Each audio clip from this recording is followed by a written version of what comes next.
संसद के बजट सत्र का दूसरा चरण जारी रहा।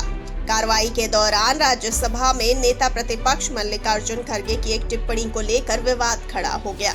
लगातार उन्हें बोलने से रोके जाने के बाद खड़गे ने गुस्से में कह दिया कि क्या क्या ठोकना है, हम ठीक से ठोकेंगे, सरकार को ठोकेंगे। खड़गे ने आरोप लगाया कि यहाँ पर तानाशाही चल रही है, किसी को भी बोलने नहीं दिया जा रहा। उनके बयान के बाद सत्ता पक्ष ने जबरदस्त विरोध किया, जिसके चलते आखिर में खड़गे को माफी मांगनी पड़ी।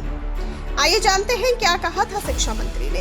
तो बता दें कि राज्यसभा में जब शिक्षा मंत्रालय के कामकाज पर चर्चा शुरू होने जा रही थी, उसी समय विपक्षी सदस्यों ने मांग की कि शिक्षा मंत्री धर्मेंद्र प्रधान को तमिलनाडु सरकार के खिलाफ की गई टिप्पणी के लिए माफी मांगनी चाहिए।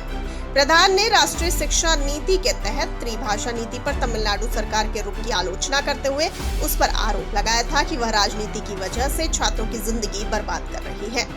इस टिप्पणी का उच्च सदन में द्रमुक के सदस्यों ने कड़ा विरोध करते हुए प्रधान से माफी की मांग की।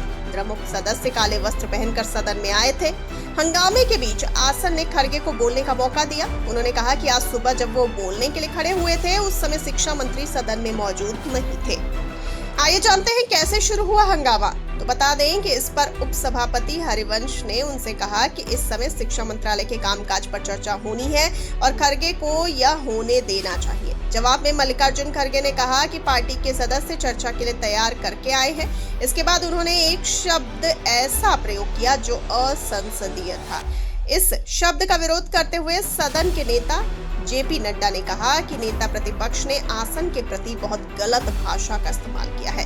नड्डा ने कहा कि इसकी सभी को निंदा करनी चाहिए। उन्होंने कहा कि नेता प्रतिपक्ष को अपनी इस टिप्पणी के लिए माफी मांगनी चाहिए और उस वाक्यांश को सदन की कार्रवाई से निकाला जाना चाहिए। इसके बाद खड़गे ने सफाई देते हुए कहा कि उन्होंने आसन के प्रति यह टिप्पणी नहीं की है और अगर उन्हें ऐसा लगा हो तो वो इसके लिए खेद व्यक्त करते हैं।